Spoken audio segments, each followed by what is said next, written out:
The South Sudanese government and its rebel opponents agreed to a security deal ahead of what many observers are hoping will be a comprehensive settlement for ending the civil war.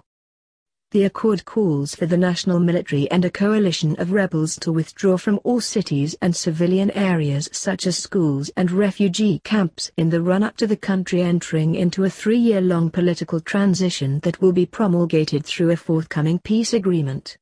The warring factions recently committed to this roadmap during talks in the Sudanese capital of Khartoum that have raised the international community's hopes that the half-decade-long civil war that's already killed tens of thousands of people and displaced a quarter of the population might soon be drawing to a close.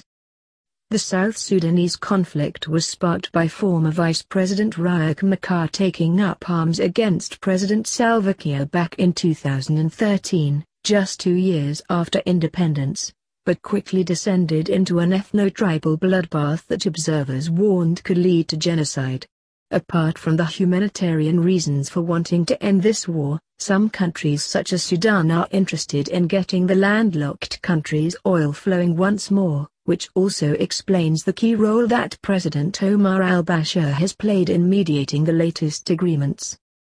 The problem, however, is that neither side in this civil war has full control over their forces, which is why more ceasefire violations can be expected and each party needs to be mature enough to not respond to these provocations.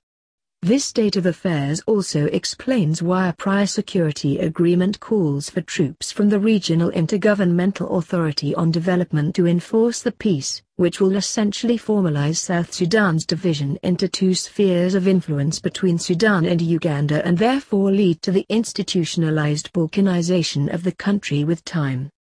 At the end of the day, South Sudan was always an artificial geopolitical creation formed after decades of foreign support for its separatist insurgency but without its many patrons putting any serious thought into how they'd sustain their gains once their project was completed.